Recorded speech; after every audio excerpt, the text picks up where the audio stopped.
নিৰ্বাচনৰ প্ৰাকখনত গুৱাহাটীত অস্ত্ৰধাৰী যুৱকৰ সন্ত্ৰাস পাণ বজাৰত চানমাৰী আৰক্ষীৰ এক অভিযান আৰু এই অভিযানত কি হ'ল অভিযানত হাতে লোটে গ্ৰেপ্তাৰ দুই যুৱক আৰু যুৱকৰ নাম হৈছে দেৱজিৎ দেউৰী আৰু অজয় বিশ্বকৰ্মা চিলা পথাৰৰ দুই যুৱকে মহানগৰীত চলাইছিল সন্ত্ৰাস মহানগৰীত সংঘটিত বিভিন্ন অপৰাধত জড়িত থকাৰ তথ্য আৰক্ষীৰ হাতত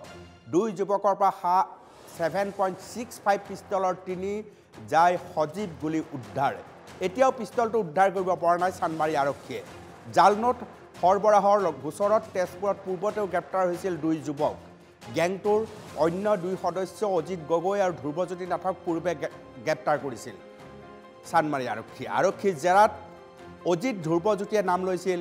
দেৱজিৎ অজয়ৰ এই মুহূৰ্তৰ ইয়াক গুৰুত্বপূৰ্ণ খবৰ ডাঙৰ খবৰ জালনোট সৰবৰাহৰ গোচৰটো গ্ৰেপ্তাৰ হৈছিল নিৰ্বাচনৰ প্ৰাকখনত এতিয়াও অস্ত্ৰধাৰী যুৱকে সন্ত্ৰাস চলাব পৰা গুৱাহাটী এইখন ৰাজধানী গুৱাহাটী অভিযানত ইতিমধ্যে যি অভিযান চলাইছিল তাত হাতে লোটে দুজন গ্ৰেপ্তাৰ হৈছে দেৱজিৎ দেউৰী আৰু অজয় বিশ্বকৰ্মা দৃশ্য আপোনালোকে কাষত দেখিছে ফোন লাইনত উপস্থিত আছে আমাৰ সিনিয়ৰ জ্যেষ্ঠ সাংবাদিক বিনয় কলিতা যি অপৰাধজনিত সকলো খবৰ আমাক দাৰৰ খবৰ দাৰে এনকেটিভি দি থাকে এনকেটিভি দৰ্শক দি থাকে ফোন লাইনত উপস্থিত আছে কিন্তু মই প্ৰসংগক্ৰমে আপোনালোকক অনুৰোধ কৰিছোঁ যে গুৱাহাটী মহানগৰীত নিৰ্বাচনৰ সময়তো পিস্তল লৈ মানুহ ঘূৰিব পৰা পৰিৱেশ এতিয়াও আছে গতিকে চিলনী চোৰ আছে ডকাইত আছে ধৰ্ষণ হয় অপহৰণকাৰীয়ে অপহৰণ কৰে সকলো হয় তথাপিও ৰাজধানী গুৱাহাটী গৈছোঁ বিনয়ৰ ওচৰত বিনয় কলিতা স্বাগতম জনাইছোঁ নিউজ ফ'কাছত এই সন্ত্ৰাসৰ লগত শেহতীয়া আপডেট কি আছে বিনয় এটা কথা ক'ব লাগিব যে মে 7 তাৰিখে আচলতে গুৱাহাটী মহানগৰীত যি নিৰ্বাচন আচলতে তৃতীয় পৰ্যায়ৰ নিৰ্বাচন সেই নিৰ্বাচন অনুষ্ঠিত হোৱাৰ পূৰ্বে আচলতে যি নিৰ্বাচন আয়োগে বিভিন্ন নীতি নিয়ম বান্ধি দিছে যে যিসমূহ মাৰণাস্ত্ৰ আছে গুৱাহাটী মহানগৰীকে ধৰি ৰাজ্যত যিসমূহ মাৰণাস্ত্ৰ আছে মাৰণাস্ত্ৰসমূহ সকলো থানাত জমা দিব লাগে আৰু সেই থানাত জমা দিয়া হয় জমা দিয়াৰ পিছতো কিন্তু এই মুহূৰ্ততো একাংশ যুৱক এনেকুৱা ধৰণৰ যুৱক আছে যি যুৱকে গুৱাহাটী মহানগৰীত পকেটত পিস্তল লৈ সদম্বে ঘূৰি আছে আৰক্ষী প্ৰশাসনক কেৰেপ নকৰে ঠিক তেনে এটা খবৰ পাইছিলে চানমাৰী আৰক্ষীয়ে খবৰটো পাই আজি পুৱাৰ ভাগত তেওঁলোকে অভিযান চলাইছিল পাণ বজাৰত অভিযান চলাই ইতিমধ্যে দুজনক দেৱজিৎ দেউৰী আৰু অজয় বিশ্বকৰ্মাক ইতিমধ্যে গ্ৰেপ্তাৰ কৰিছে আৰু গ্ৰেপ্তাৰ কৰি তেওঁলোকৰ পৰা 3টাকৈ 7.65 পিস্তলৰ যি সজীৱ গুলি সেই সজীৱ গুলি 3টা উদ্ধাৰ হৈছে আৰু এটা দিয়া চলাই মেচৰ বাকচত আচলতে এই পিস্তল গুলিকেইটা আনিছিলে আৰু গুলিকেইটা অনাৰ পিছত কিন্তু এই মুহূৰ্তলৈকে সেই পিস্তলটো বিচাৰি পোৱা নাই তেওঁলোকক জিম্মাত লোৱা হৈছে অজয় দেউৰী আৰু যি অজয় বিশ্বকৰ্মা আৰু দেৱজিৎ দেউৰীক জিম্মাত লৈ ইতিমধ্যে সোধপোছ অব্যাহত ৰাখিছে ক'ত ৰাখিছে এই মাৰণাস্ত্ৰটো আৰু কিহৰ বাবে আচলতে তেওঁলোকে মাৰণাস্ত্ৰটো লৈ আনে এনেধৰণৰ কথাবোৰ তেওঁলোকক সোধা হৈছে কিন্তু এই মুহূৰ্তত আৰক্ষীয়ে অধিক তদন্তৰ খাতিৰত তেওঁলোকে কোনো কথা স্পষ্ট কৰিব বিচৰা নাই আৰু যিখন গাড়ী ইতিমধ্যে উদ্ধাৰ কৰিছে জব্দ কৰিছে তেওঁলোকৰ পৰা সেই গাড়ীখনৰ ভিতৰত আচলতে সেই গুলিকেইটা পাইছিলে আৰু সেই গুলিকেইটা পাই ইতিমধ্যে তেওঁলোকে সমগ্ৰ বিষয়টো তেওঁলোকক সোধপোছ কৰিছে যদি কোনো ধৰণৰ কথা এই মুহূৰ্তলৈকে স্পষ্ট কৰা নাই কিন্তু তাতোকৈ ডাঙৰ কথা হ'ল যে যি দুজনক গ্ৰেপ্তাৰ কৰা হৈছে তেওঁলোকে পূৰ্বে আচলতে তেজপুৰত জালনোট সৰবৰাহৰ গোচৰত গ্ৰেপ্তাৰ হৈছিলে আৰু আজিৰ পৰা প্ৰায়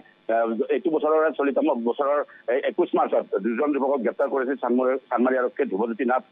আৰু অজিত গগৈ আৰু ধ্ৰুৱজ্যোতি নাথ আৰু অজিত গগৈ আৰক্ষীৰ জেৰাত আচলতে এনেধৰণৰ কথাবোৰ কৈছিলে এওঁলোকৰ নাম লৈছিলে দেৱজিৎ দেউৰী আৰু অজয় বিশ্বকৰ্মাৰ নাম লৈছিলে নাম লোৱাৰ পিছত বিভিন্ন সময়ত তেওঁলোকে ধৰিবৰ বাবে আচলতে এই দুই যুৱকক ধৰিবৰ বাবে বিভিন্ন সময়ত জাল পেলাইছিলে কিন্তু জালত তেওঁলোক ধৰা পৰা নাছিল কিন্তু শনিবাৰে যেন শনি লাগিছিল অজয় দেউৰী আৰু অজয় বিশ্বকৰ্মাৰ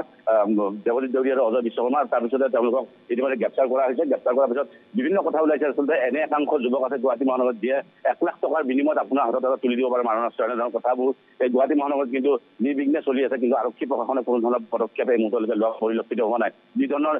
নিৰ্বাচন আয়োগে যি ধৰণৰ নীতি নিয়ম বান্ধি দিছে পিস্তল যিখিনি আছে যিখিনি অবৈধ মাৰণাস্ত্ৰ বা বৈধ মাৰণাস্ত্ৰ আছে বৈধ মাৰণাস্ত্ৰখিনি জব্দ কৰাৰ কাৰণে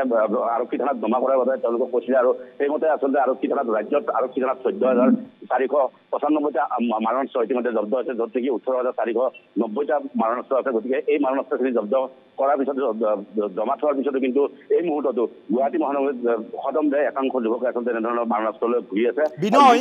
বিনয় মই এটা প্ৰশ্ন আপোনাৰ পৰা জানিব বিচাৰিছোঁ, তোমাৰ পৰা জানিব বিচাৰিছোঁ, অপৰাধজনিত কথা বতৰা তুমি পৰ্যবেক্ষণ কৰি থাকা। বিগত 15টা দিন যদি মই পৰ্যবেক্ষণ কৰোঁ, বাৰত ঘটনা সংঘটিত হৈছে, ধৰ্ষণৰ ঘটনা সংঘটিত হৈছে, চোৰ হৈছে, ডকাইত হৈছে, গুৱাহাটীত ঘটি থাকে, স্বাভাৱিক কথা এয়া বিনয়? নহয়, নিশ্চয়কৈ আচলতে সেয়াই গুৱাহাটী মহানগৰত নিতৌ এনেধৰণৰ অপৰাধজনিত ঘটনা সংঘটিত হৈছে। সিদিনা আপোনাৰ নিশ্চয় মনত আছে, ৰিহেবৰ ভিতৰত এগৰাকী যুৱতীক ধৰ্ষণ কৰা হৈছিল, ধৰ্ষণ কৰি যিজন যুৱক ইতিমধ্যে জালত পৰিছে আৰক্ষীৰ। গতিকে এনেধৰণৰ ঘটনাবোৰ গুৱাহাটী মহানগৰীত প্ৰায় সংঘটিত হৈছে। ঘৰ এৰি পেলাই ঘৰৰ পৰা যাব নোৱাৰে, কিয়নো চোৰৰ যি সন্ত্ৰাস আচলতে চোৰে ঘৰৰ ভিতৰত প্ৰৱেশ কৰি এনেধৰণৰ বস্তু বাহানি লৈ অতি শীঘ্ৰে তেওঁলোকে তাৰ পৰা আঁতৰি যায়। তাৰপিছতো কিন্তু আৰক্ষী প্ৰশাসনে ব্যৱস্থা ল'ব নোৱাৰে। বিভিন্ন সময়ত আৰক্ষী প্ৰশাসনে আচলতে বিহুৰ সময়ত যি বিহু গ'ল, বিহুৰ সময়ত কিন্তু আৰক্ষী প্ৰশাসনে এটা কথা কৈছিল যে ঘৰত যাতে কোনো লোকক থৈ যায়, ঘৰ যাতে অকলে এৰি থৈ নাযায় ঘৰটো, এনেধৰণৰ কথাবোৰ কৈছিলে। গতিকে আৰক্ষী প্ৰশাসনে সম্পূৰ্ণ মাজত তেওঁলোকে যি ধৰণৰ ব্যৱস্থা ল'ব লাগিছে সেই ব্যৱস্থা লোৱা সম্পূৰ্ণৰূপে ব্যৰ্থ হৈছে। যিসমূহ CCTV ব্যৱস্থা থাকিব লাগে গুৱাহাটী মহানগৰীত, সেই CCTV ব্যৱস্থা নাই। তাৰ বাবে অপৰাধীয়ে বিভিন্ন সময়ত বিভিন্ন ধৰণৰ অপৰাধ সংঘটিত কৰি অনায়াসে আঁতৰি যায়। গতিকে তাৰপিছত আৰক্ষীয়ে বিভিন্ন সংবাদ মাধ্যমত আহি তেওঁলোকে যি ধৰণৰ ভিডিঅ' ফুটেজ, সেই ভিডিঅ' ফুটেজ তেওঁলোকে বিচাৰিব লগা হয়। এনেধৰণৰ ঘটনা সংঘটিত হৈছে। গতিকে ইয়াৰ পিছত আচলতে আৰক্ষী প্ৰশাসনে যি বিভিন্ন সময়ত কোৱা হৈছে যে আৰক্ষী আধুনিকীকৰণ হৈছে, বিভিন্ন ধৰণৰ যিসমূহ থানা, এতিয়া গুৱাহাটী মহানগৰীত যিসমূহ থানা অত্যাধুনিক ধৰণে বৰ্তমানে পৰা তোলা হৈছে, কিন্তু তাৰ পিছত কিন্তু আৰক্ষী যি ধৰণৰ ব্যৱস্থা হ'ব লাগিছিল সেই ব্যৱস্থা লোৱা নাই। তাৰ ফলত এনেধৰণৰ ঘটনাবোৰ সংঘটিত হৈ আছে।